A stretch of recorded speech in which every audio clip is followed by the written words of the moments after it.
Not quite sure why. Lack of sleep. I mean, I got coffee all over everything for today. Oh, really? Yeah. Well, you got to open both eyes. Yes. Good morning. Open both your eyes at 7:26, and you got Scott and Mike on the radio live here at KCHW 102.7. Thanks for being with us this morning. Let's see. We're on like phone apps and our own website, and you can see us on the website, and you can see us on Facebook, and you can see us on YouTube. So there we go. We're streaming everywhere this morning, and so far nothing's exploded. Except your coffee. Except my coffee. Yeah, I took it for a real tumble.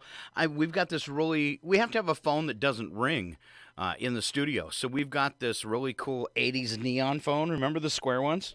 Oh, yeah. So we've got one of those in purple, and so it blinks when the phone rings.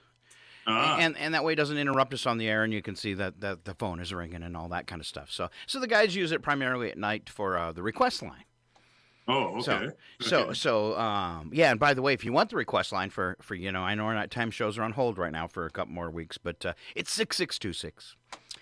All right. And we could do it like, what was the old hee-haw where they give the letters with it? It's HS16626. Didn't you ever? You were old enough. You used to have those weird phone numbers, didn't you? I don't remember that. I remember like a 4-digit one, I don't remember any letters. I wonder if you're on a landline still today. Like if you're one of the archaic people that still have a landline in your house, right? If you can still just dial the last 4 digits if you're inside your own prefix. No, you can't. In fact, now you've got to dial all 10. Oh, really? Even on a landline? Yep, because they changed that about a month ago because they run out of numbers. Oh. And so, I went through that in Bellevue in the Seattle area clear back in the 90s. I'm just thinking about that. You ran out of numbers. Yeah, I think it was like of October 1st, right in that, where if you're in 509, that area code, you have to dial all 10 numbers now. Wow. Which if you have speed dial on your phone, it's effortless. It's not effortless, but you got to go in and those you didn't put the area code in because you could just dial, the other 7 digits. So it doesn't work. So it's no longer speed dial unless you go in and reprogram your phone. Wow. All right. Let's take a look. But I'm one of those that still has a landline, but it's digital.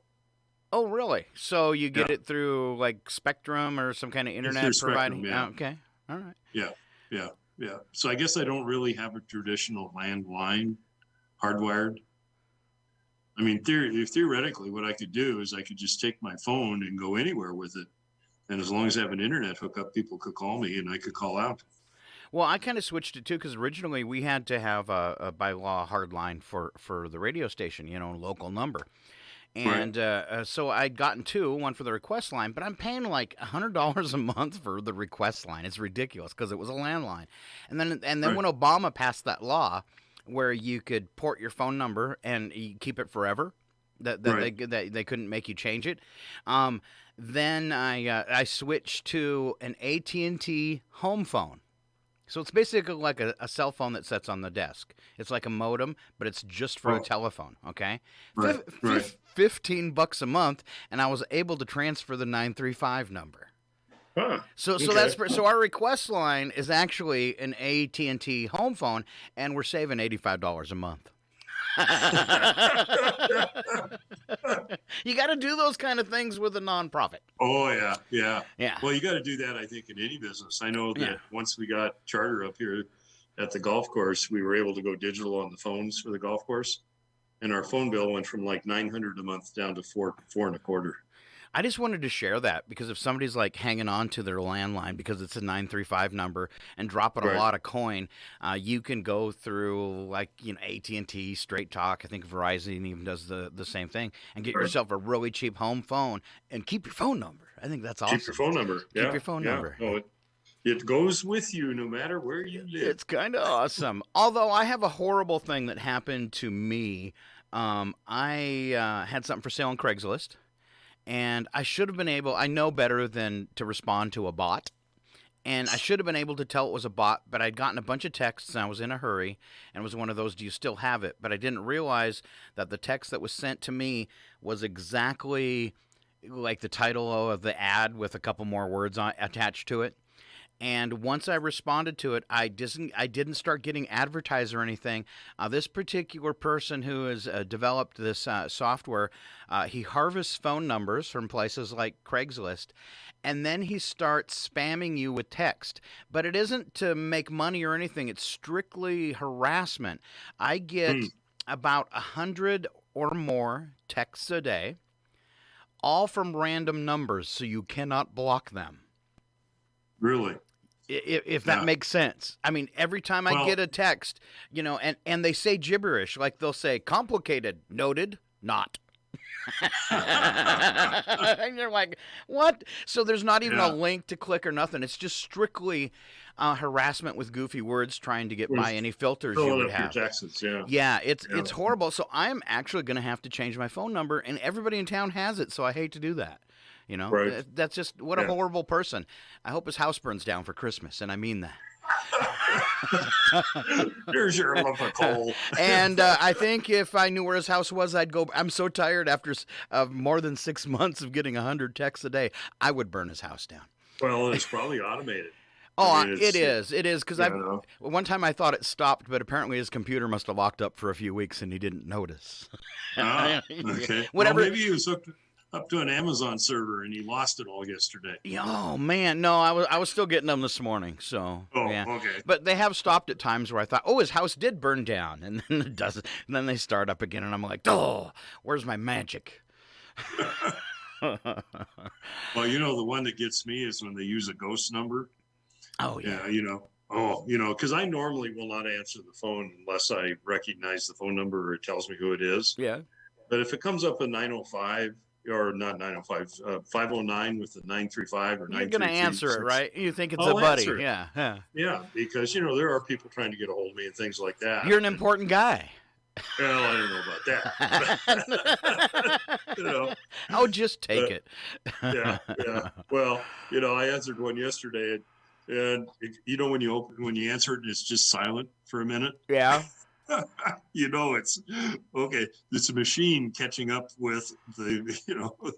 And from what I understand, there are people out there that just basically do robocalls to find out if it's a good number, so they can sell it. So they can sell it. Yeah. The world we live in, Scott. I think we need to go back to smoke signals and, pigeons. Well, we can at least do it for a few weeks around the holidays. That's true. All right, weather forecast for today. High of 38. Cloudy skies this morning. Partly cloudy this afternoon. Maybe an unofficial sighting of the sun. They kind of show a little picture of it like peeking out from behind a cloud. High of 38. We might have winds up to 10 miles per hour. Mainly clear tonight, down to 22. Ooh. Burr. Ooh. One more cold night, then it'll warm up a little bit. Tomorrow, 33 and 20 with morning clouds and afternoon sunshine. Just a 17% chance of precip. I think we got 10% today. Then for Friday, 31 and 28, cloudy skies, 25% chance of snow. A big snow day on Saturday, 100%, 39 and 29. Rain-snow mix during the warmest part of the day. Right? Sunday, 38 and 29 with a rain-snow mix at 50%. Mm-hmm. Okay. And then Monday right now, they're saying snow at 60%. So, after you enjoy your weekend, be ready Monday to drive to work really slow. It's really slow. Sorry. Well, that first time ever on Alexa, we got a warning yesterday telling us that the roads are icy. Oh. And National Weather Service, basically one of those public service announcements. Yeah, we had an emergency alert come across the radio, but the guys in Spokane forgot to push the end button or something, so it went from the emergency alert to just their weather forecast. And it wouldn't let go, and I'm just sitting here. It was during the morning show, too, so I'm like, okay, you can stop now. Turn it off. Yeah. Because people might not realize I don't control that stuff. You know, Right. that's all government controlled and equipment that you have to install at the end of your line, and they just take it over and play it. You don't even have to worry about it. It's kind of handy actually. So for those emergency Yeah. announcements. Well, it's kind of like my phone. I had my phone was turned on, but there was, it was turned down, so I hear a ring or anything, and the emergency alert still comes through it. Sure. Yeah, it's kind You of know, annoying. There was a problem. They were setting them off. I don't know. It was a few months back, like at 3 o'clock in the morning. Yeah. A test. I'm like, what are you guys doing? You don't do that on a cell phone at 3 in the morning. Wake up in the Right. entire. I think they woke up the entire West Coast. Yeah, but they stopped that because I think you complained. I did. I And threw. they listened to you. Well, and I'm sure they had a bunch of people that because you can shut the app off on your phone if you want to. And I'm Okay. sure a lot of people went looking for that after they got woke up a few nights in a Right. row at 3 in the morning from their cell Yeah. phone going off, especially Yeah. with an emergency alert. You think like, oh, should I stop, drop, and roll? Is the sky falling? It's 3 in the morning and your phone's screaming. It's kind of Yeah. shocking. Well, and if I go in there and turn it off, it kind of self-defeats what it's supposed to do, right? Yep. Well, you know what I haven't covered yet, since I've only been back on the air one day since Friday, is Mayor Dorothy Knaus. Big round of applause, big party for her on Friday. I saw you there. I was there, yeah. I was so Yep. disappointed I didn't get on the list to talk. I thought they were going to open it up where anybody could raise their hand. Yeah, I thought that too, because I know when Caruso was talking about that, I thought he was going to, the way we were going to walk around, he's going to hand you the mic type thing, because they had the people up on stage and stuff like that. But no. But on the other hand, I mean, it was really nice. When we were there were, I don't know, maybe 50 people there, 50, 60 people there. Yeah. And then people came and went, throughout the entire time. And, you couldn't ask for a better person in Chihuahua to honor. I mean, and you start listening to the people like, Wes McCart and Senator Short and Caruso and Deborah Hansen. And I mean, these are all people that she worked with on her three projects. And that was awesome when that representative from the tribe showed up and gave her the blanket. Yeah, that was really cool. Yeah. Yeah. That was actually the tribal council. I would call it the chief, but they have another name for it. Carol Evans. Uh-huh. And I've met her a couple of times and worked with her a little bit on one project. She's just a quality person too. Well, I had all these jokes. I was going to go up and talk, and I had this whole routine of stand-up about Dorothy I was going to do. And I was going to start off and say, I'd like to welcome everyone tonight to Comedy Central's roast of Dorothy Knaus. And just wait for the room to go silent. Right. Yeah, all right. Yeah, but it was nice, well-deserved. And I just wanted to thank her because she's been so supportive of public radio and so good to the radio station. Right. And I was going to tell the mooch story for the people that haven't heard it. and just thank her one last time for never euthanizing my cat. Because she had the power. She had the power. She could have done it. She could have. All right. So, yeah, awesome night. And then we had the tree lighting and people packed into the park eating fire burgers. It was an awesome night. And then city sidewalks rolled out the next day. What's your guys' take after that got all wrapped up? Oh, great lead-in. You must be a professional. Oh, I thought this through, darn it. Well, the preliminary reports I got are really, really good. Fantastic. I mean, the weather obviously cooperated on Saturday, and it was a phenomenal day that way. But, I know personally, Loretta and I went down there around 10:30, right in that neighborhood. And, it's going to be a good day when you couldn't find a place to park until you got over by City Hall. Oh, yeah.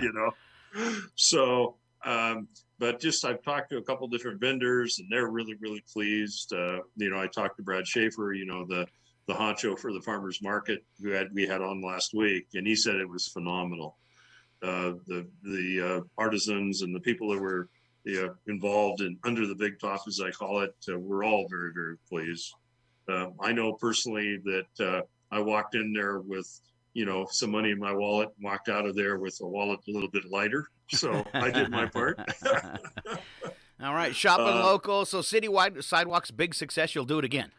You'll do it again. All yeah, right, exactly. Right. And I know that I asked the Rusty Putter, how it went, because we're kind of out of that loop. We're not really downtown. And we had a really, really good day on the Rusty Putter side. And then I haven't talked to Jason yet. I'll actually see him tomorrow to see what the pro shop did. But my gut feel says it probably did pretty well too, So yeah, it's a great event. People ran into a couple people that I hadn't seen in a while because of COVID, and it was nice to visit with them.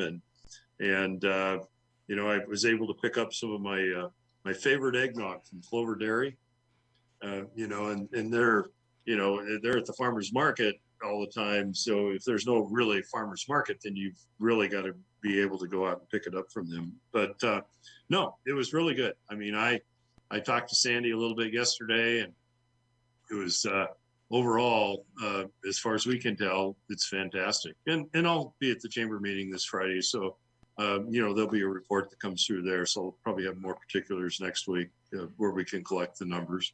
So because we like to do that, to see how effective it is. But anytime you can get people downtown on a beautiful day, walking around, visiting our businesses, it's a good day. So we went up right before you closed up at the Rusty Putter up there at the golf course on Friday night, because I have a friend who she's really COVID safe and she doesn't want to go to a restaurant that's packed, and I really don't either. And she said, we were trying to decide where to eat, and she says, let's go up to the Rusty Putter because everybody's down watching the tree lighting. So we went up and we had the restaurant to ourselves. It was awesome. We got the best service. Oh my gosh.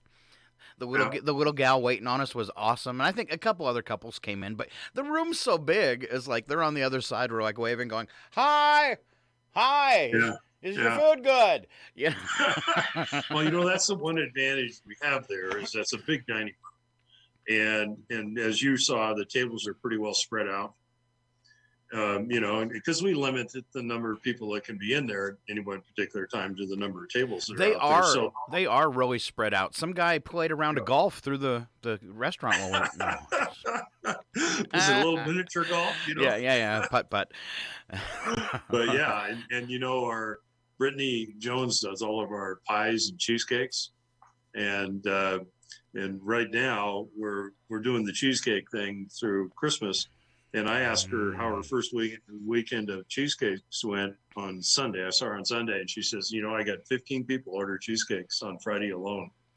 Wow. So, they're so definitely it's making an impact. I mean, and we're going to continue that. In fact, we're going to do the same thing at the Rusty Putter we did at January. If you order a cheesecake, by the 20th of December, we're going to be open on the 22nd, which we're normally not open on a Wednesday, for pickup only of cheesecakes or orders. So they'll be really, really fresh for Christmas. Oh, nice. So, yeah. I know you brought me a pie, just saying. You brought me a pie, just saying. You get that? Yeah, because having you deliver me a cheesecake around the holidays when we're all shut down. Yep, doesn't get any better than this.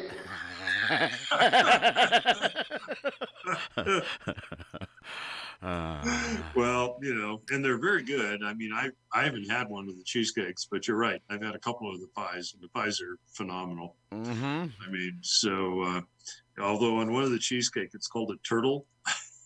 And I had somebody call me that knows me and said, what is a turtle cheesecake? It's like, what is it? Because it's chocolate and something, right? It's got like chunks of chocolate in it and nuts and caramel. And I mean, I haven't seen one other than a picture. You get fancy candies. I've seen that before where they call them turtles. And it could be a brand. It could be an actual turtle as far as I know. Yeah, well, that's what this person said. They said, no, I don't eat turtles. I don't think it's real turtles. I can't believe you guys. Yeah, exactly. But yeah, no, fantastic. Like I say, and we were busy Saturday because of the city sidewalks, and we closed at 3 on Saturday because we had a party that evening. Our first Christmas party we've done in 2 years now. I think that's right. Wow. And so, and there again, I think they went up there because everything's spread out. It limits the size of the party. And then, of course, if you're shut down to do that, that's more of a protected environment, too. So people aren't coming and going. But they all work together already. You're not introducing a whole bunch of strangers into the mix with them, right? Exactly. So makes sense. Yeah, exactly. So, no, we're really pleased from the chamber standpoint. So as long as I'm talking about the chamber, let me continue on. See, we segued from city sidewalks right into the Rusty Putter, and now here we are at the chamber. That's right. Okay. Well, the chamber's got a couple of things going on. One is the annual virtual fundraiser. The second one is still going. Goes until this Friday, December 10th. And he's talking about the auction, folks. The auction. Yes. Exactly. Yeah. Thanks for helping me that. And we're getting some pretty good action on it.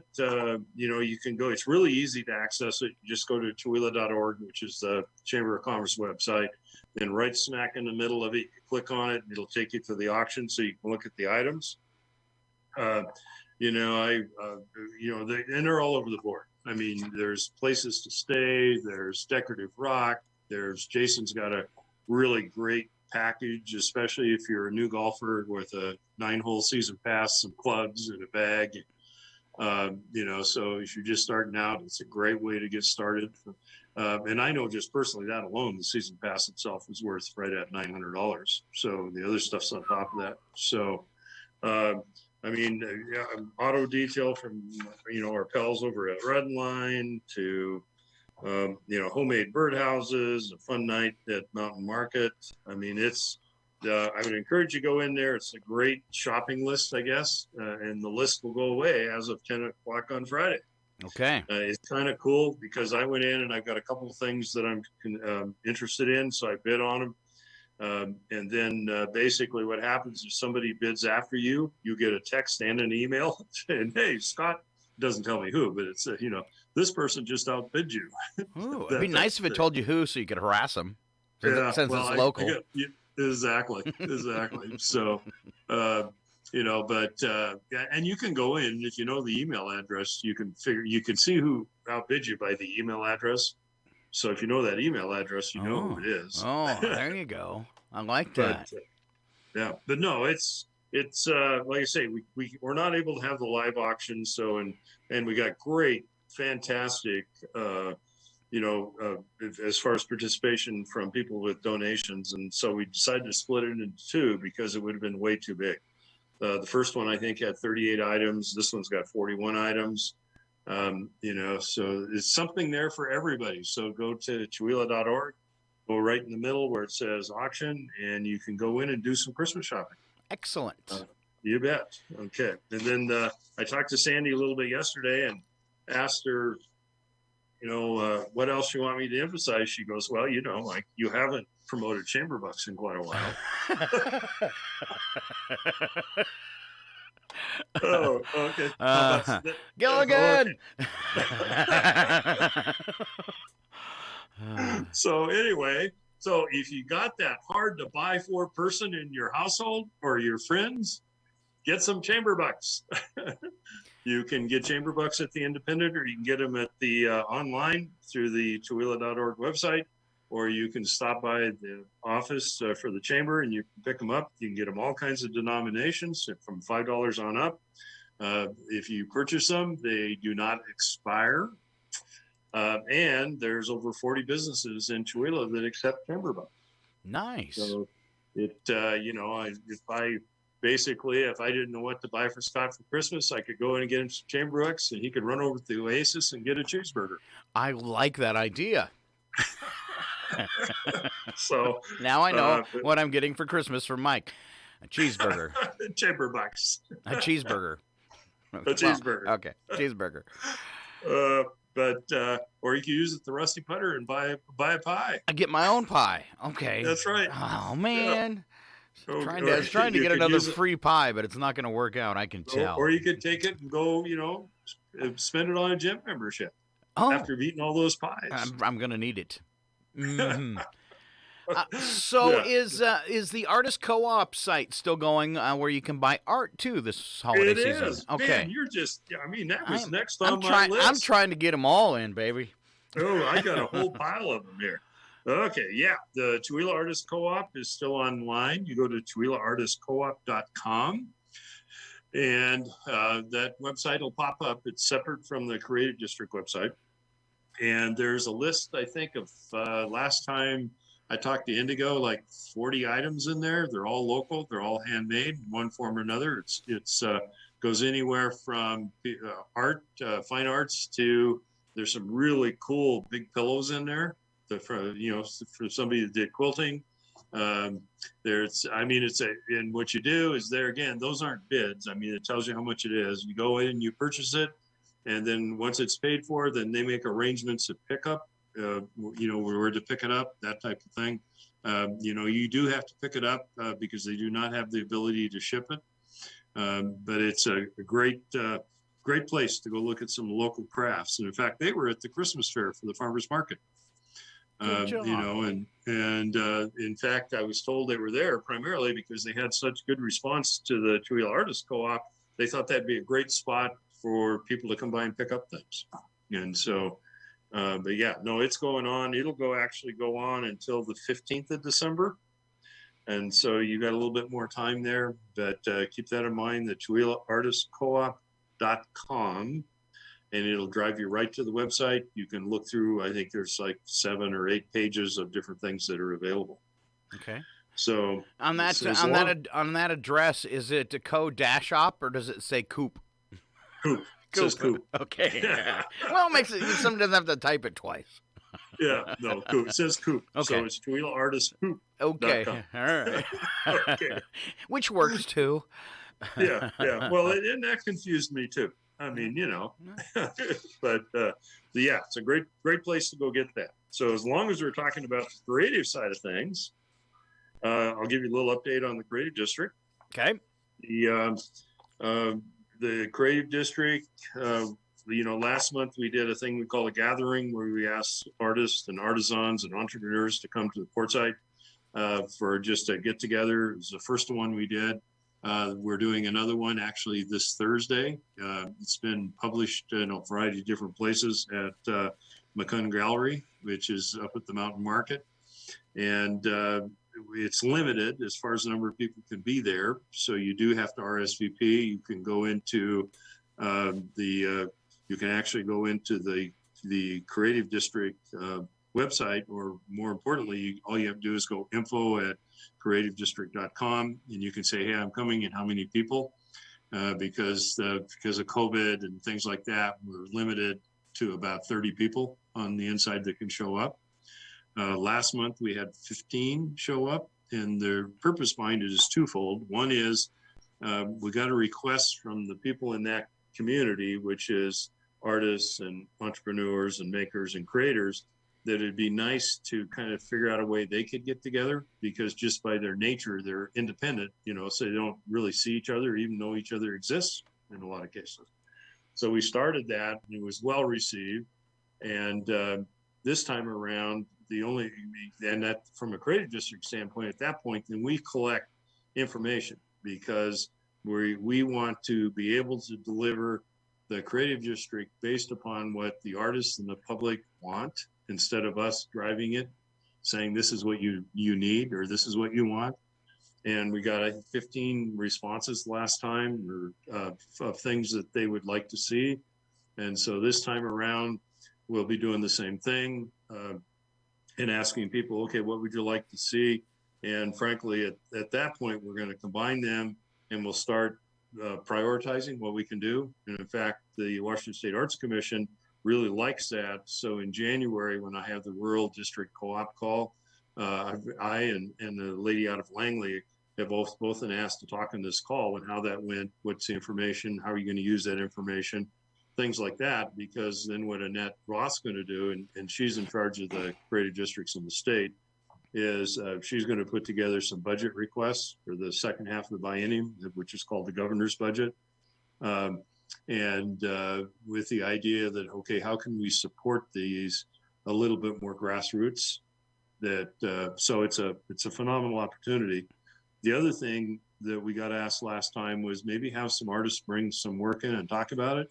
And so we invited people to do that. And we have 2 people that are going to be there to talk about their art. They're going to bring it in. So I'm really pretty jacked about it. And the response has been really, really good so far. I think Lynn told me yesterday that at this point as of yesterday, we had 17 people that had confirmed they were going to be there. And then you always get, the people that just show up. I love those people. You love those people. Man. So the other thing on the Creative District is I did get the grant paperwork yesterday. So this is right off the press, as they say. It looks like we're going to be eligible this year for a little over $13,000 in grants. It's one grant. And so we got to the 15th of February to put our proposals in, which is way longer than we had last time. So we're definitely going to reach out and see what we can either complement other organizations with or get some ideas on how we put this grant money together. It will have a match. We have to match it at 50 cents on a dollar because Chihuahua is considered a economically deprived or an impoverished community because the average income is well below the state average.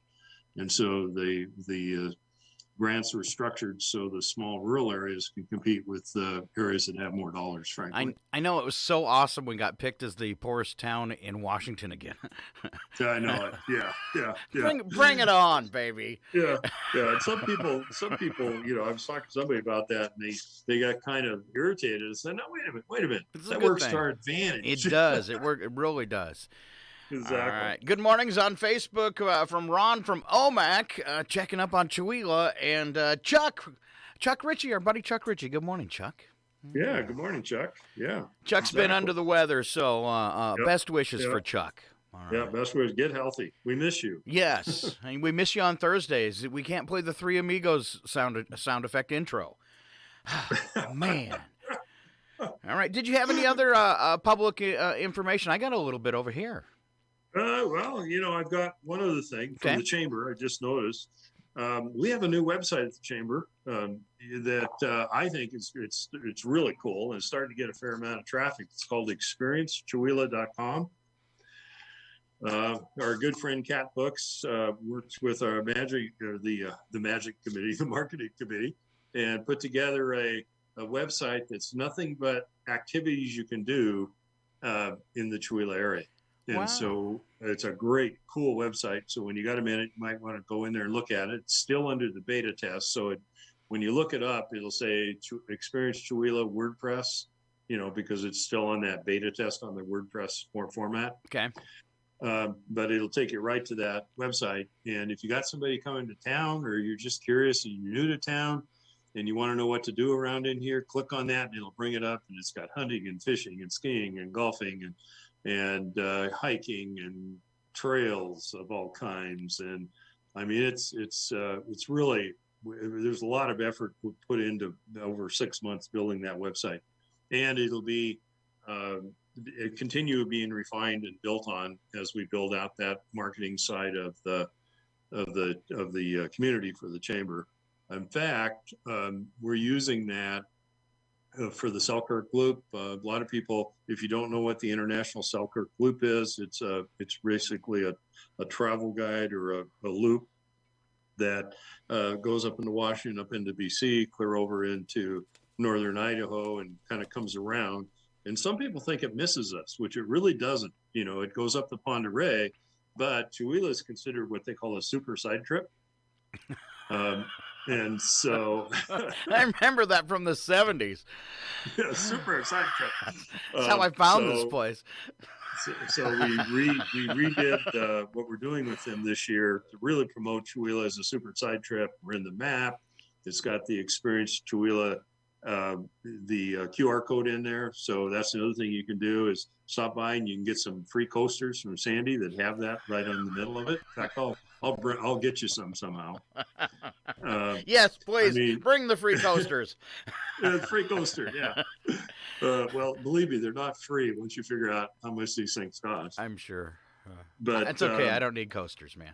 Okay. All right. Well, you do, because look at all the coffee you spill. Oh man, yeah. If I would have had like 6 or 8 coasters, it would have soaked it all up. Right. Exactly. Man. But yeah, I mean there's a lot of stuff going on there, and then I actually have got some PACA stuff, but it's called the Chihuahua Center for the Arts now, right? That's right, buddy. Get it straight. I got to get it straight because PACA is so much easier to see. Say. Is that on the stucco project they're trying to raise money for? Yep. Yep. If you don't know what the stucco project is, it's I think they're trying to raise $39,000. I think that's the number. Mm-hmm. And it's really designed to. Boy, my screen just went weird. Did you see that? Sorry. How about that? Is that better? That's better. I was trying to pull up my flyer on the stucco project. Sorry. Oh, okay. I only had a half a face there for a minute. Yeah, somebody on Facebook asked me to do that. Oh, okay. It was Did you get the good joke. side? Get the good side. Get the good side. No, take it off him. Anyway, the stucco project is to stucco the outside of the building. If you haven't been by there lately, it's got these polka dots all over. I kind of like the Scott polka and I dots. like, Yes. but but they don't. But they need to raise $39,000 to get the stucco project done. So they're doing a fundraiser for that right now. And you can, I'm sure, go on their website and you can figure out how to do that. And I think I actually got a letter from them, and it says any contribution is appreciated.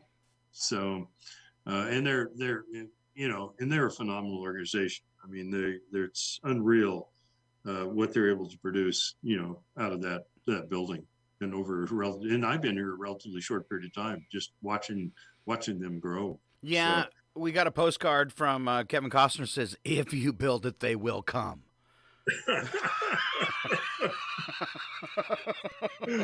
Yeah. Well, the other day, Sharon Lugwood was talking about, the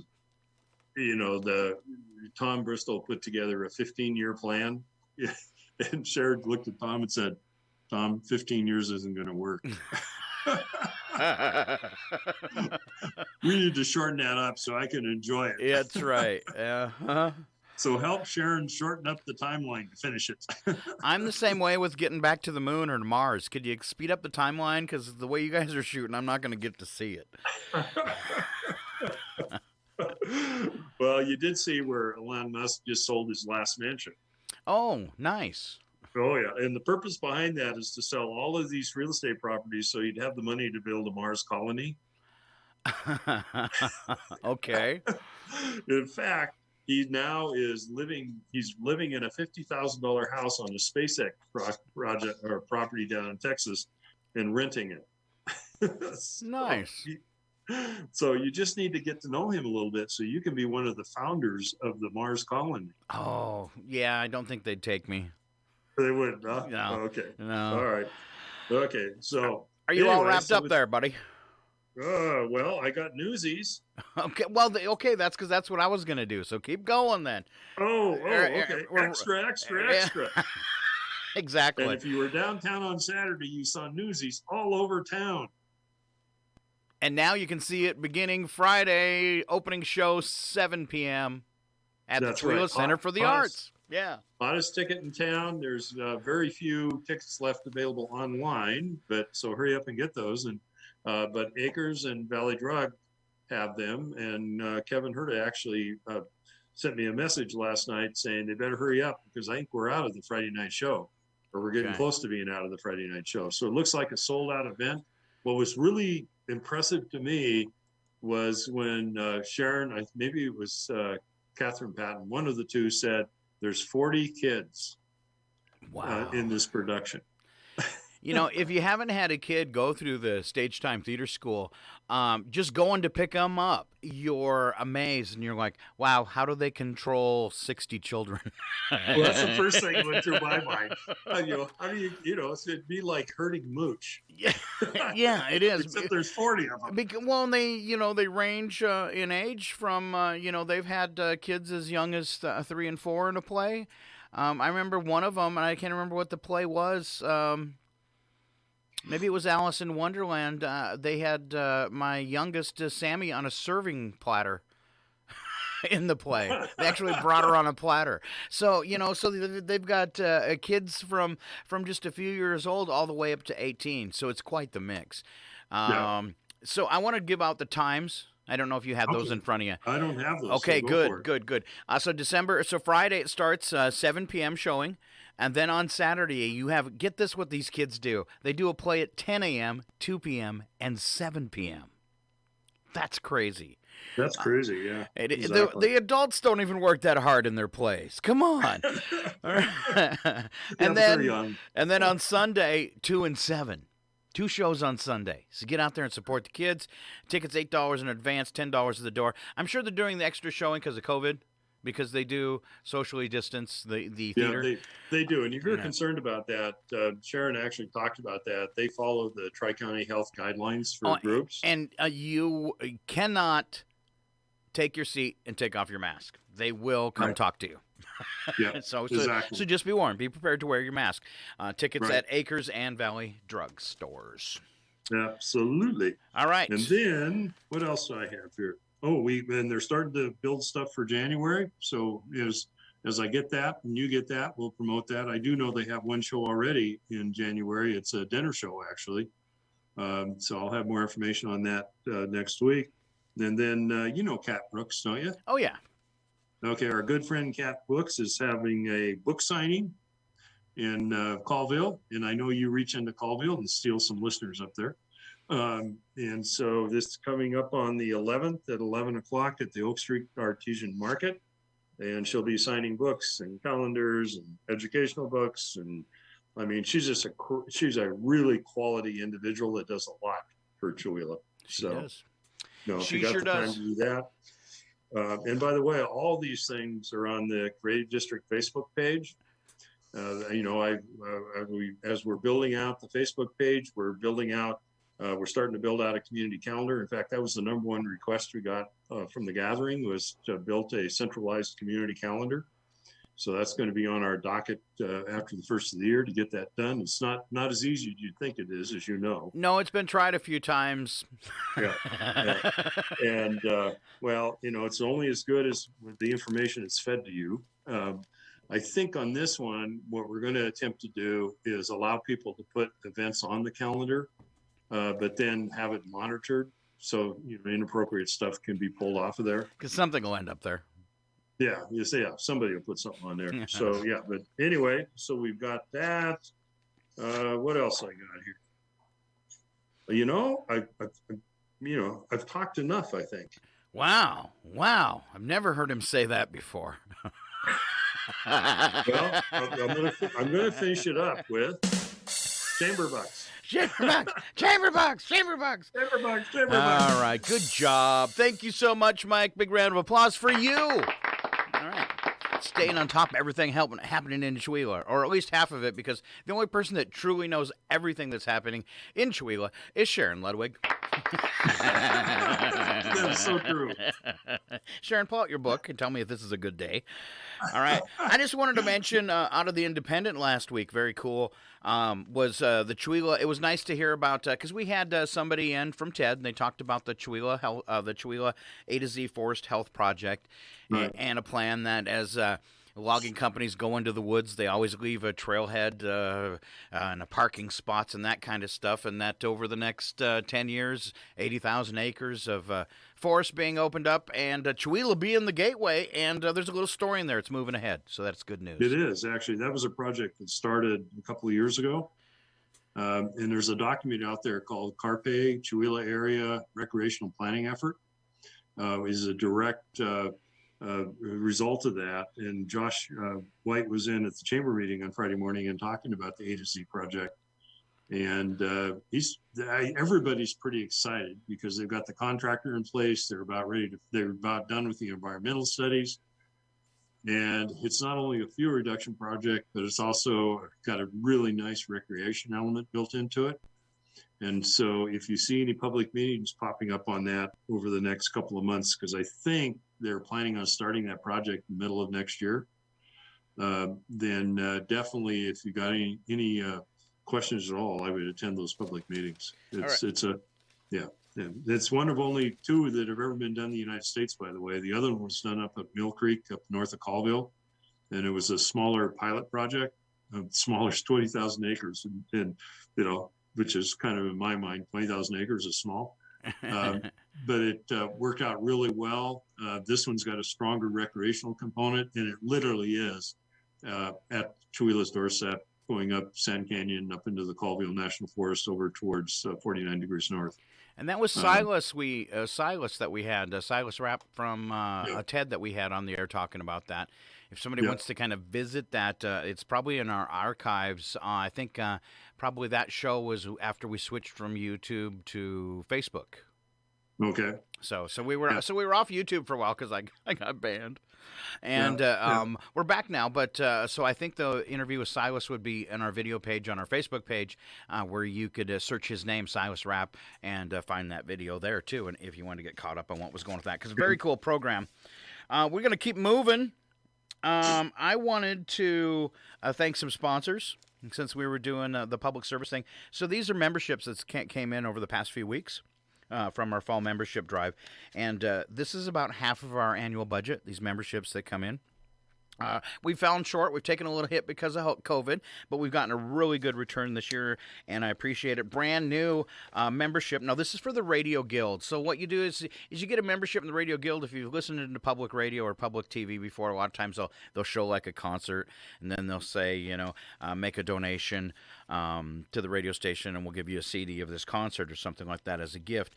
So we do it a little different.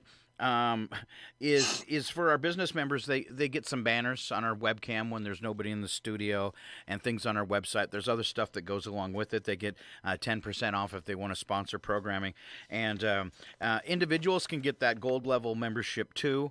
I know this year the Ludwigs did that, and the Evans. So Bud and Diane did that too. So thank you to both those families. Also a brand new member this year, Baldwin Lumber. Out on Highway 395. Yeah, totally unexpected there. Because so this is one I didn't even contact them. They just heard us talking on the radio and sent it in. And that's 3805 Agar Road. That's right by Loon Lake as you're heading north from Loon Lake there on the right-hand side of the road. And I remember when that first popped up, it was kind of like open air. And I was like, wow. And I don't know if you've been watching over there, but it's gotten really big. It has. Yeah. So big thank you to Baldwin Lumber. The Lions Club sent in their membership. They have been supporting public radio in Chehuahua for 10 years. Let's see. Nancy Bloom. Nancy Bloom sent in her membership. Thank you so much, Nancy. I believe Nancy's been supporting public radio for 10 years, too. Jason Pitt from the Rusty Putter Bar and Grill sent in their membership. And that reminds me to say thank you to Mike and Loretta Bentz. Mike on the opposite screen right there. So thank you guys for your musical Christmas card and your membership. Lane Mountain, the Lane Mountain Company in Valley, Washington, supporting us with a donation, as well as Johnny Graybill. Thank you so much. Is it Joni? Do I always say that right? It's Joni. Jonni. Johnny? I'm sorry, Johnny. I'll stop now. Chehuahua Arts Guild sent in a membership. They've been supporting us for 10 years, too, as well as the Richmonds from Richmond Logging, LLC. Thank you guys so much. Darla Olson sent in her membership. Debbie Akers, I'm going to send a special thanks out to Debbie from Akers United Drug, because Debbie gave us double membership. Thank you, Debbie. She did that last year too. That's awesome. And you can do that, just because it says a donation of $102.70 for the gold membership doesn't mean you can't give us more. All right. TS and LJ Heart Sox, thank you very much, sending in their annual membership. They've been supporting us a long time, as well as Jennifer Belltown. I was good about sending hers in. Already mentioned the Evans. We're down to the last few here. Janet McLaughlin. We were just talking about Janet and Stage Time and the show starting on Friday. And then Carmen Hartel's Mountain Saw and Tractor, supporting us with on-air announcements and memberships. Gosh, I think they've even sponsored one of our concerts before. So thank you so very, very much. And, of course, the Chehuahua Chamber of Commerce, the Chehuahua Center for the Arts that we were just talking about, too, where this Stage Time play is going to happen, all sending in memberships to support public radio. And it really warms my heart when you have a group like like PACA and the Chihuahua Center for the Arts that are struggling building this new theater and phases and stuff, and they'll still support public radio with a donation too. And I appreciate that very much. And all the nonprofits like the Lions, the Chihuahua Arts Guild that reach out and support public radio with a donation when they themselves are nonprofits and struggle for each and every penny. It's sharing the wealth, I guess. Right, exactly. Yeah, very, very nice. I think that's all I have. You can still, it's not winter yet. You can still send in a membership. Real easy. KCHW.org. There's last year's form. I haven't freshened it, but it's still worth it's exactly the same. And you can print that out, or you can just go down to the bottom of the page. There's a PayPal link. You can donate any amount. I think you could even go in and set up a monthly payment plan, like a Patreon, if you wanted to. So we do have, I never got permission to say her name, so I won't, but we do have one lady who just sends us $10 a month.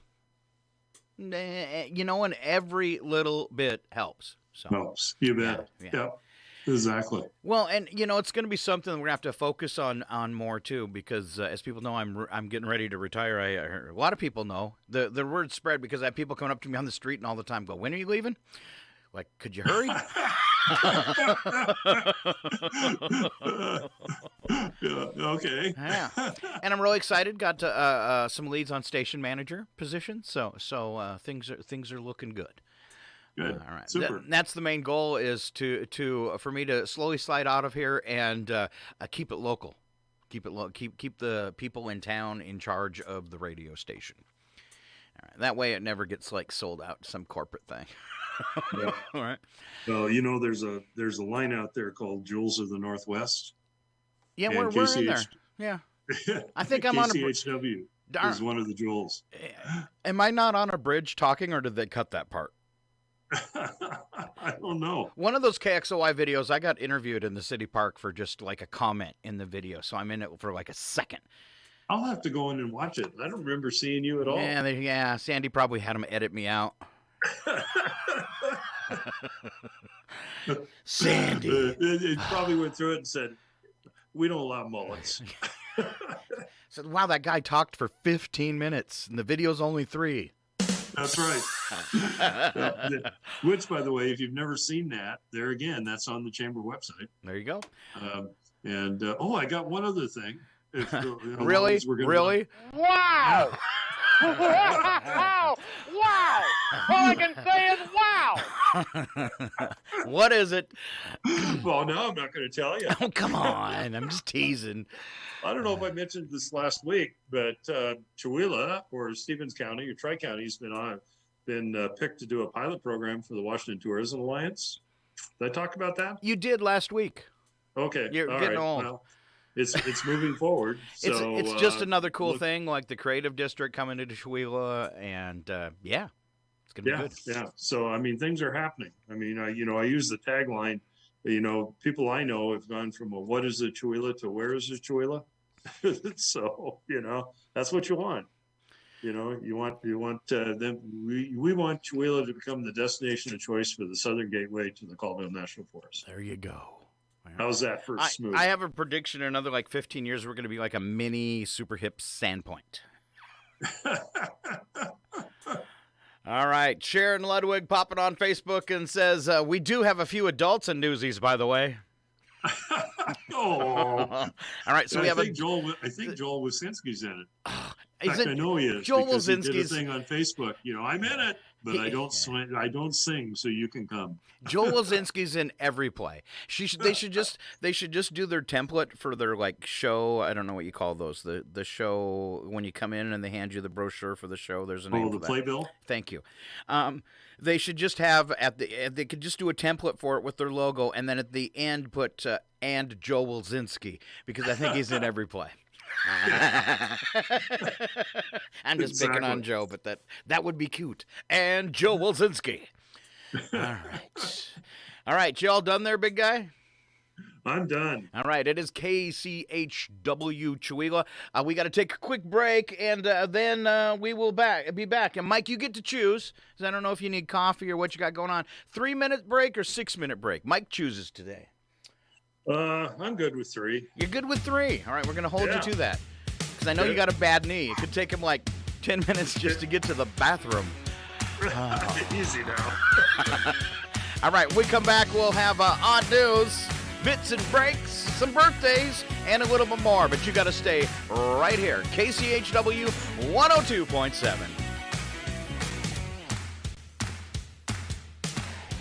Well, looks like the cows have come home to roost.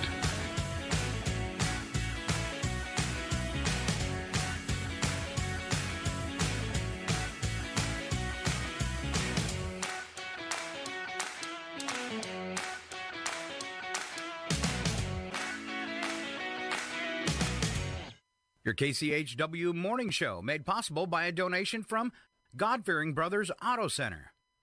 God-Fearing Brothers specializes in auto services, including repair, maintenance, and detailing. They also stock tires, provide collision repairs, including glass, and they have an auto sales lot on the corner of Highway 395 and Main Street at the light. For more information, you can visit the Auto Service Center at 806 East Main in Chihuahua. Find them online at godfearingbrothers.com or by phone at 509-935-6414. The Public News Service Joe Newscast, December the 8th, 2021. I'm Mike Clifford. Nevada's new political maps are drawing criticism from Latino groups who say they've diluted their influence as voters, especially in Congressional District 1, that's located in Las Vegas. Good government groups complained that the legislative session on redistricting proceeded at lightning speed, taking testimony and approving the new voting district maps in just 5 days, a process that ended mid-November. Maria Nieto Horta with the group Mi Familia Vota says she hopes lawmakers will really listen to their new constituents. The needs that the Latino community has is very different from retired white folks. And so just ensuring that those voices are not shut down or taken less seriously due to the new congressional districts. The redistricting committee took public comment at multiple hearings. I'm Suzanne Potter. Hispanics make up more than 28% of the Silver State population, but only one member of the delegation, Senator Catherine Cortez Masto, is Hispanic. The new maps go into effect for the primary next year on June the 14th and the midterm elections on November the 8th. CNN reports the Biden administration exploring options for a potential evacuation of U.S. citizens from Ukraine if Russia were to invade the country and create a dire security situation. That contingency planning being led by the Pentagon, according to those sources. CNN reports it's unclear whether President Vladimir Putin has made the decision to invade. U.S. officials stressed, but he has amassed enough forces, equipment, and supplies near the Ukraine border that he could move to attack on very short notice. And back in the U.S., strikes that erupted in what became known as Striketober are not over yet. More on that from Eric Tegedoff. After a 2-day strike in October, healthcare workers at McKenzie-Willamette Medical Center in Springfield have walked out again to push management to finish up contract negotiations. More than 300 healthcare workers and members of Service Employees International Union Local 49 are striking this week through Friday for better pay and protections on the job. Erin Green, a certified nursing assistant at the hospital, spoke from the picket line about pay during the pandemic. Wages over the last 2 years have increased substantially across the state, but McKenzie hasn't kept up, and it really shone a light on how important affordable health care is for healthcare workers. A spokesperson for McKenzie-Willamette Medical Center says representatives from the hospital have met extensively with SEIU members, but that members turned down its proposal to increase wages. SEIU Local 49 members at McKenzie-Willamette Medical Center were among the first to go on strike in October. This is PMS. You're listening to Northern Lights Public Radio on 102.7 KCHW, Chewelah, Loon Lake, Clayton.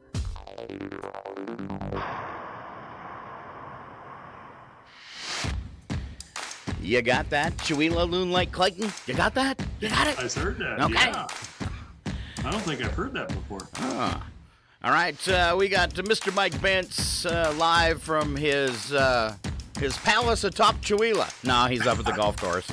It's not that big. Yeah. Is it? No. All right, we're going to roll into local birthdays. Get ready. Hold your breath. Be excited. Okay. All right, first birthday. It's Wednesday, right? Tammy, It's Wednesday. Tammy Gouge. Happy birthday, Tammy. You're the only one on the list today, baby. I know she listens too. Happy birthday, Tammy. And then I'm going to roll out one for tomorrow just because Mike's sitting here. It's Loretta Bentz's birthday tomorrow. Happy birthday, Loretta. Happy birthday, happy birthday. All right. So I heard you pushed your birthday back. Is that true? That's true. It's Exactly. true. You're pushing your wife's birthday back. Wow. I got in a special message for you. You got a lot of nerve, honey. All right. And Well, I'm usually really pretty good. And plus, we made a decision several years ago that it's just another day of the week. What? did she say that from the living room? All right. Yeah, when you're in the doghouse, I got this one for you. Yep, doesn't get any better than this. All right. Happy birthday, Loretta. birthday. Celebrity birthdays. Are you ready to roll with me, Mr. Bentz? Oh, I am. All right. Okay. Let's All call this right. celebrity birthdays with a lot of people he doesn't know. Well, that's true today. Okay, the first two I know. The rest of them, one of them I'm aware of. The other two I have no clue. Okay. Okay. Kim Basinger is 68. Okay. Keep going. You can't. You don't have any kind of smart remark with that? I was going to wait till after you did the two of them. I'm holding it back. Okay, all right, okay. Well, Terry Hatcher is 57. And not surprising, Mike Bentz knows who both of them are. Exactly. I just totally sank your ship. Oh, okay, you did. Okay, right. Okay, well, the next one, I have no idea who this is. Dominic Monahan is 45. All right. He was in some You cool probably stuff. do, though, because I you're don't. on I Lost. don't. But he was in some cool stuff. Lord of the Rings and Lost. Lost, yeah. Next one is Ian Somerhalder. Okay. Is 43, and there again, it's right up your alley with the Vampire Diaries. And never watched it. Okay, Well. and Lost. Lost, I watched that. So another person from Lost, but I just not paying attention to the names anymore. I'm old. That's what happens when you get old. Yeah. Next one is Nicki Minaj, is 39. Is that how you say your name? Is it Minaj? I'm just guessing. Oh, you were guessing. Huh? I think it's Minaj. I think. Okay. I don't know. She scares me. Yeah, she scares me too. Yeah, okay. All right. She's the one that started the rumor if you get the vaccination shot for COVID that for men, they'll become infertile. Oh. Okay. You just made like 40 guys in Chihuahua run to the doctor.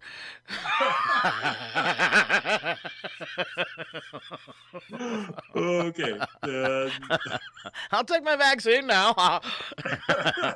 No more kids for me. Sorry. Okay. All right. Then the last one is Anna Sophia Robb. It is 28 from Charlie and the Chocolate Factory and the Soul Surfer. Okay.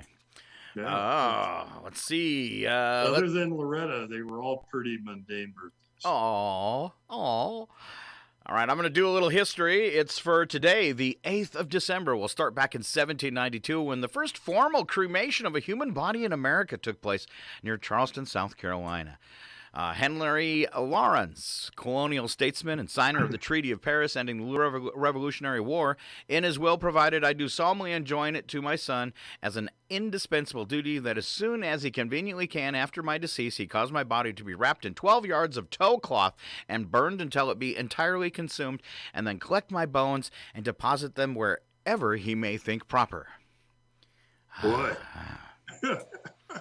What do they call them when you send you out on the lake on the burning logs? The spire or something like that, maybe? Yeah, something like that. That's how I want to go.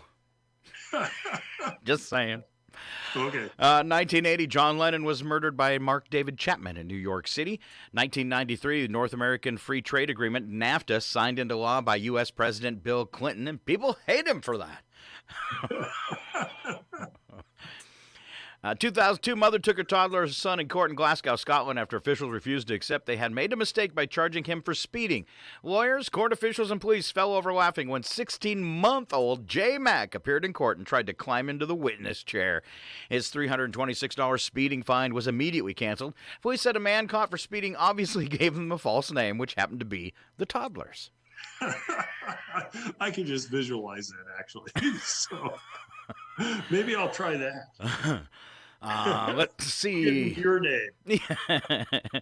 2005, police captured a man who tried to rob a New Zealand bank by phone. Wellington police said the man first robbed the bank in person, but was so disappointed with his haul, he phoned and told the manager to stand outside the bank with some more money. A bandit made a second call and told the manager, actually a plainclothes police officer, to walk down the street and wait. The bandit never showed, but police traced the phone calls and made an arrest anyway. All right, let's see. 2007, someone broke into Ed's Radiator in Gillette, Wyoming, and stole guns and a bunch of cash. Yeah, I keep guns at my Radiator store, too. That's right. Wow.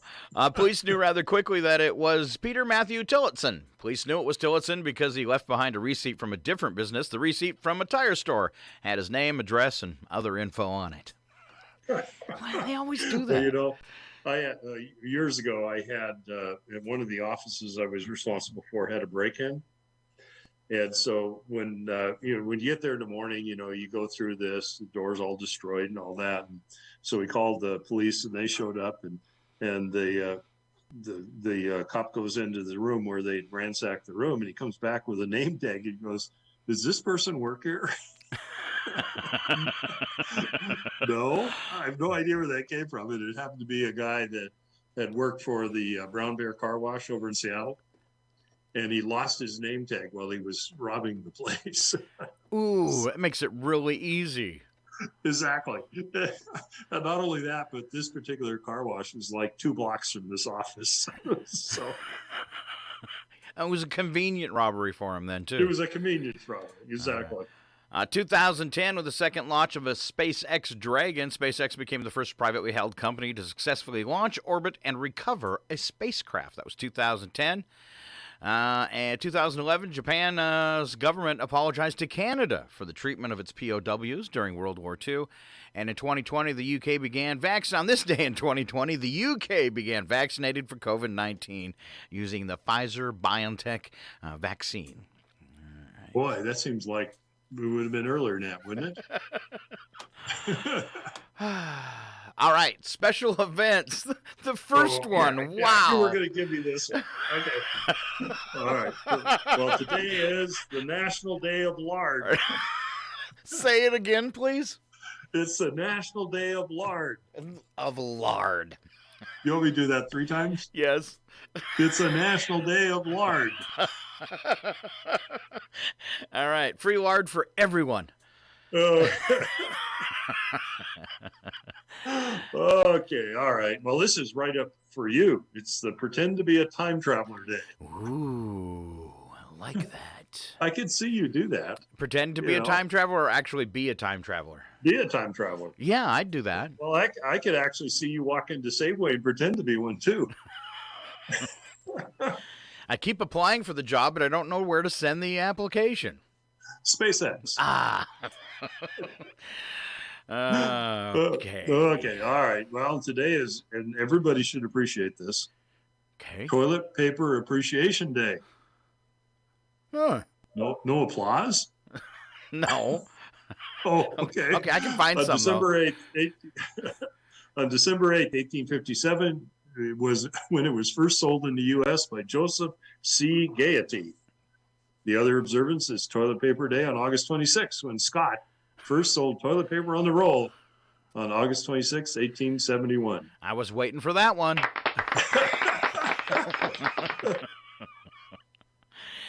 One of the auction items in the chamber is a roll of toilet paper. Oh, and it's got money in it. My toilet paper has no money in it. Yeah, that's from the Joe Skates estate. Yep. I'm really tempted, but anyway. Oh, and this next one, Loretta, are you listening? Because she makes phenomenal. It's Brownie Day. You probably don't like brownies. No, brownies are great. I just didn't like that they put Toilet Paper Appreciation Day right next to Brownie Day. Brownies. That's Okay, just where my yeah. Are you an edge brownie eater or a center brownie eater? I don't care. I like them. I like the gooey center, and I like the crusty outside. You just got to have wads and wads of whipped cream on it. Well, you know, Loretta and I used to argue over the edge brownie. So I bought her this cooking pan that when you put brownies in it, they're all edges. It looks like a maze. Oh, nice. Yeah. So you always have a crusty side. You always have a crusty side. Exactly. That's okay. Awesome. All and right. Today is Christmas tree day. Yay. So grab your family and head out into the woods and murder a tree. End its life. And then drag it into your house and decorate it. Point. That's right. And if it's too tall, chop its head off. Seems like a really morbid practice we started at some point. Exactly. I think it was the pagans that gave us the tree and the Yule log.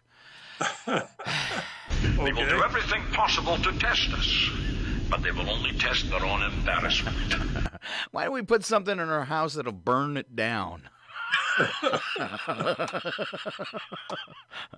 Sorry, I didn't mean to pick on the Christmas tree, but yes, I did.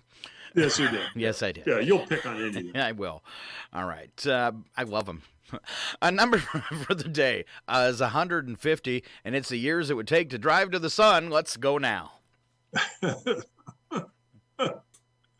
Or go to SpaceX and get on a rocket. Huh.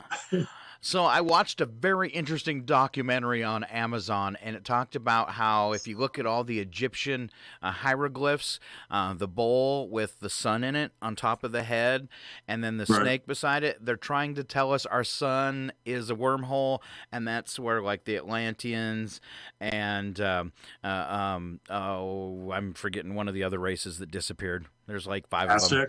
Yeah, sure. That they all like learned this, and the Egyptians, and they left our planet using the sun as a wormhole.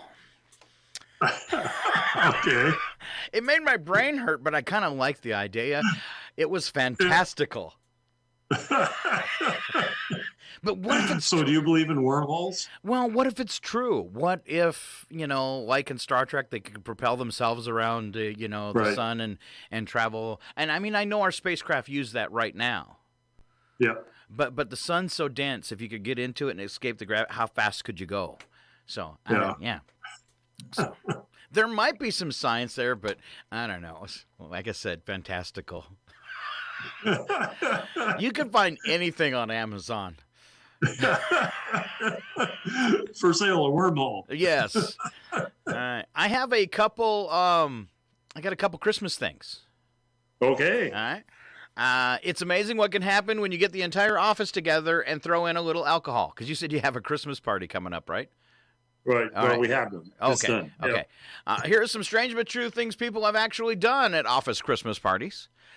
First one, the president of our company came dressed up as a chicken. Okay. One guy ate the carnations from our dinner table. Someone wrestled the CEO to the ground.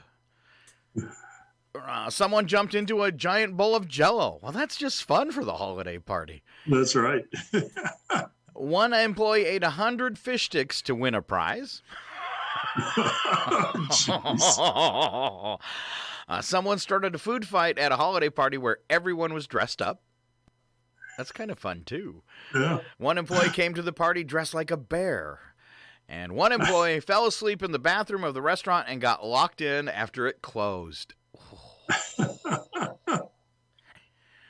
All right. Signs that Santa is sick of Christmas. Okay. He now relies on a quick Facebook search to see if you've been naughty. There's probably a lot of truth to that. Good, bad, or on the fence, everyone's getting scratched off lottery tickets. Santa needs money, too. The sticker on Santa's sleigh reads, "How's my flying? Call 1-800-EAT-SUGAR-PLUMS." Oh, I was scared it was going to be something bad. All right, he's That's what I was gonna say. assigned numbers to all countries on Earth that are doing the odd ones this year and the even ones next year. Okay. Kids' emails to the North Pole receive an auto-reply message. I'm out of the office. If you really need to speak to someone, please contact Dr. Phil. There you go. Okay. All right, that's all the holiday jokes I got. I'm sorry. Oh, okay. I'll probably have more before Christmas, though. Just kind of be warned. Thanks for the warning. You're welcome. Let's see. Got a couple more bits and breaks. Worst excuses ever heard for canceling plans. All right, maybe you ever, holiday party, somebody's going to show up, they give you the excuse. So Here's one guy says, I got a text which said, I'm looking after another friend because he's ill. Other friend was with me when I got the text.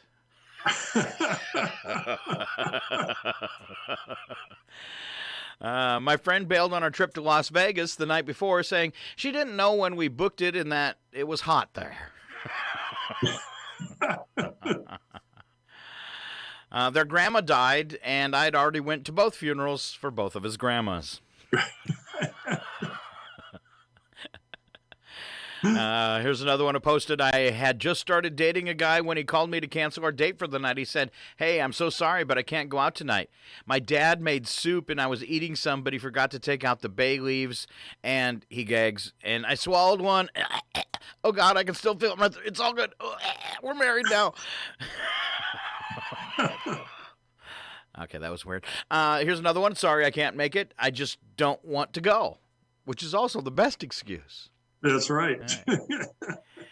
Here's another one. I just ordered pizza. Can't. I'm about to get arrested. And the last one. I can't come to your holiday party, Mike. I've already put on my comfy pants. Woo. Woo. Yeah. All right. There's some fun ones here. What's the non-COVID reason? Are you following me? The non-COVID reason that you like wearing a mask. Do you want to deliver those for us, Mike? Non-COVID reasons people like wearing a mask. Okay. Are these someplace I'm supposed to go? I thought that you were probably following along, and if not, I will do them, Mike. Okay. Okay. All right. Wearing a mask gives my completely deaf right ear something worthwhile to do, as I can't hear anything with it. That ear's only other function is to add handsomeness and symmetry. Yeah.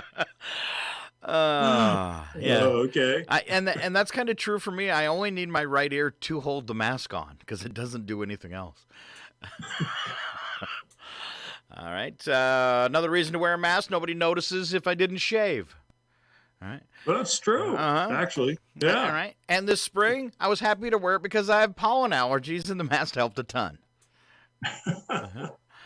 It also, if I have a pimple, it'll hide it. Let's see. It hides my bad teeth.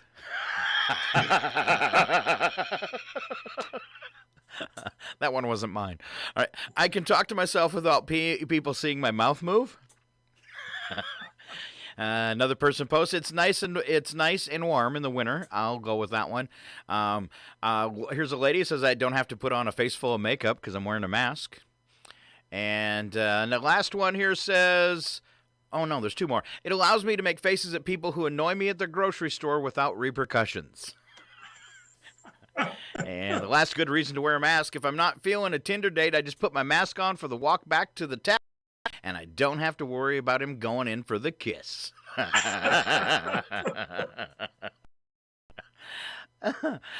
right, that's cute.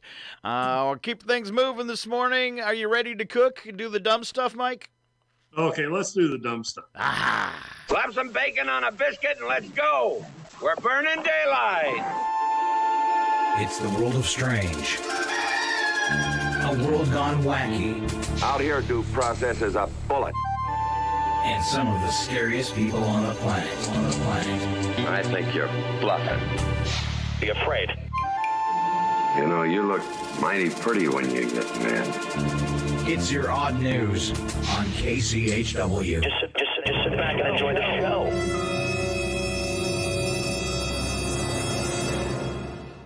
All right, so we start off with the news attack, where the first part is just a sentence, and the second, a true sentence, and the second part is a big, fat, bad joke.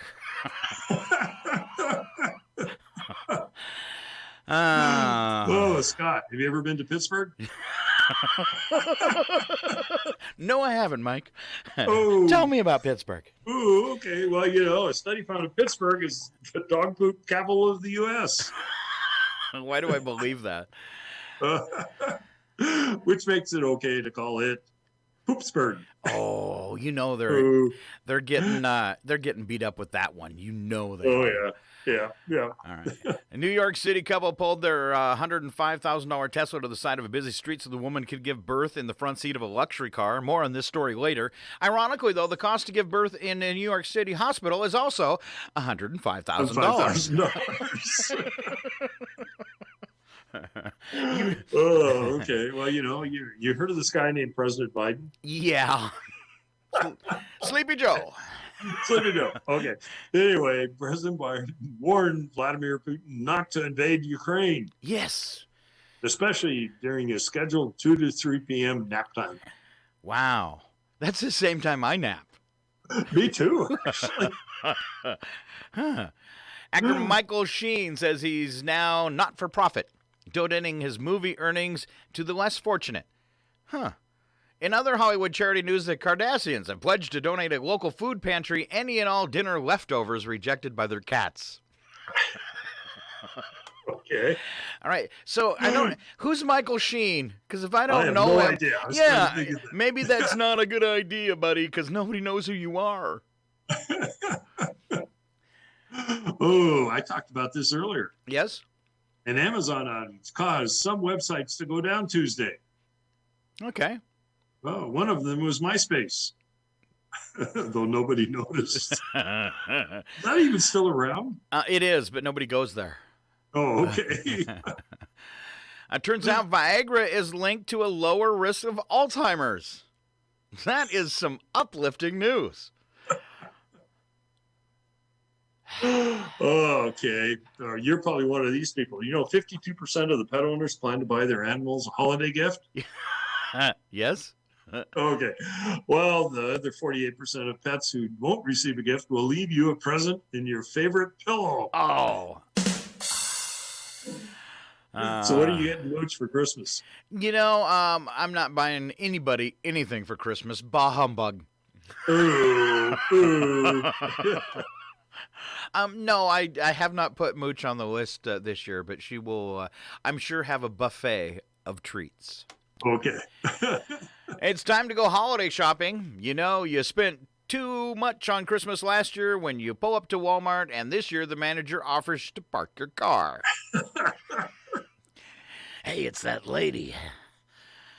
All right. On to what we call wacky but true. We don't add anything but sound effects to these stories because the ridiculousness is self-contained. Okay. What? I want you to start with a giant disco ball. I was going to say, you're aging me here. Okay. A massive disco ball had cops scratching their heads during the Art Week Miami and Art Basel over the weekend when the party decor was found seemingly abandoned in the street of a hip neighborhood. Well, that's a mouthful. A hip neighborhood. Police tweeted, if you're missing a 4-foot mirror ball in Wyndham, Miami, contact Miami PD officer so you can pick it up. It turns out, although the ball wasn't lost, it belonged to Scott. You know what? A rep for the Miami PD says it was being loaded out at an event. Someone thought it was abandoned, and the owner retrieved it. That would be like a really cool Christmas present for Scott. A 4-foot diameter disco mirror ball. Okay. Quickly, everybody, into the disco room. That's right. I'd even build a disco room. Everyone, through here. Keep moving. Focus, people. Focus. Let's go. Go. Focus. I want a disco room now. All right, typically baked treats don't weigh 850 pounds. That's a big brownie. But this treat is highly different. What is thought to be the world's largest cannabis-infused brownie was just baked by a Massachusetts company that plans to sell the hefty product to a medical patient in the state. That's right. If you got a medical card, you can buy an 850-pound pot brownie. The treat is infused with 20,000 milligrams of THC. And for those who don't know, that's a primo psychoactive ingredient in marijuana. It was created by Maramed Incorporated. 850 pounds. It took over 24 hours to bake and prepare. Since 20,000 milligrams of THC is the maximum allowed for a medical marijuana patient in the state, the company wants to sell the giant brownie, measuring 3 feet wide and 3 feet long, to an interested patient. How thick is it if it's only 3 feet by 3 feet? And it's 850 pounds. That's one heavy brownie. That's one heavy brownie. I'm thinking, yeah. Huh.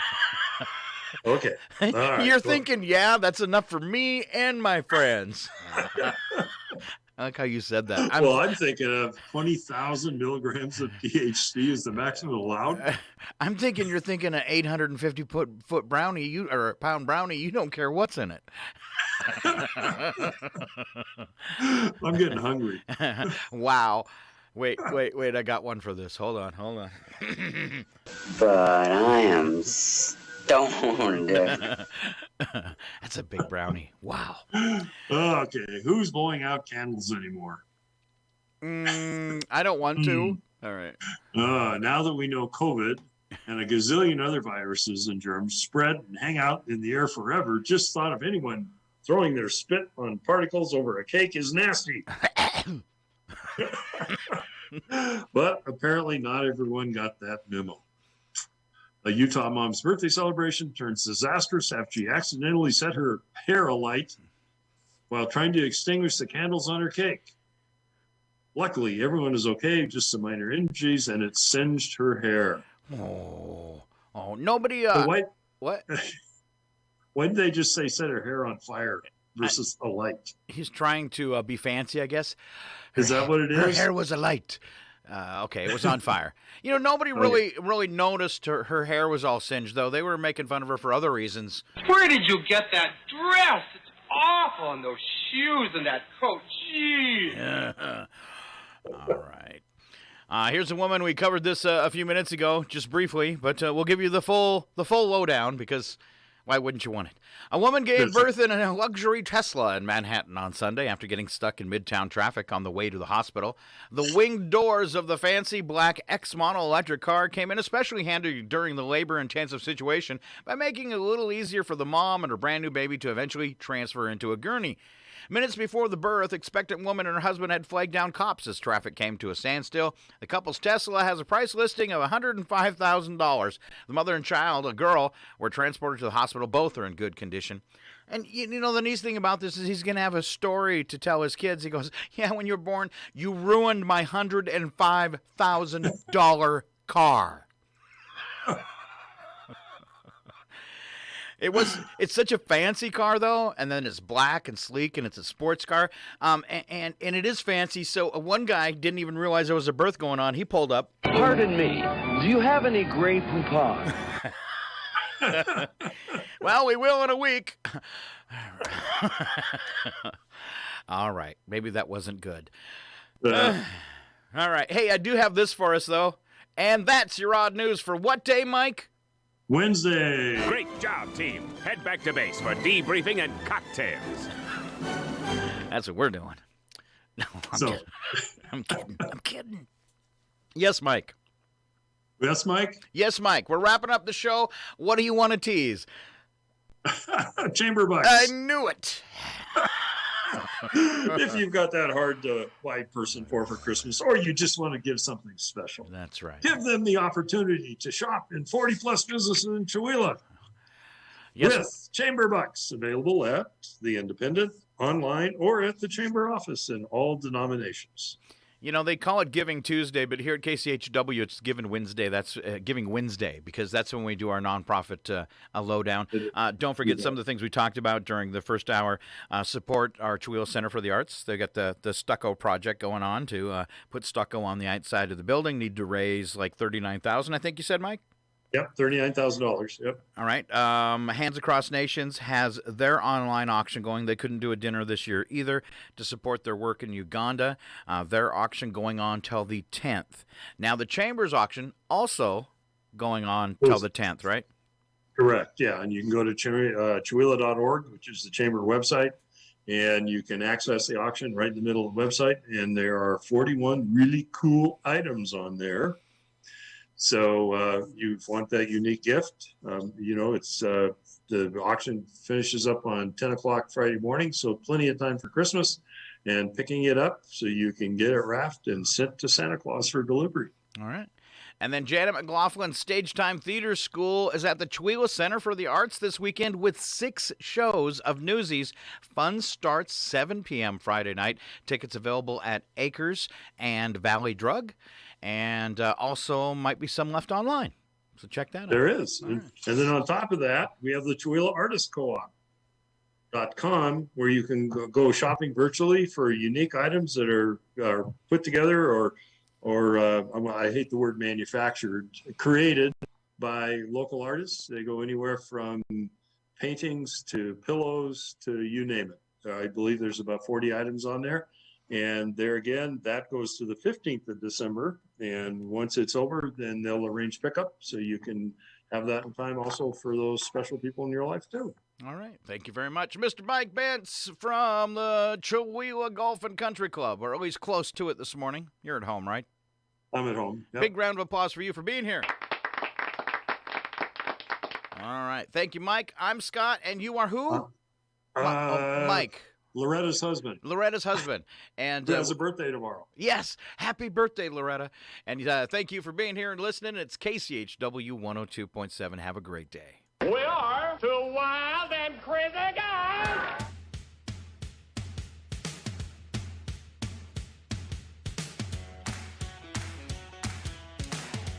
But who? I mean, where in all of God's green goodness am I going to find someone that beefheaded?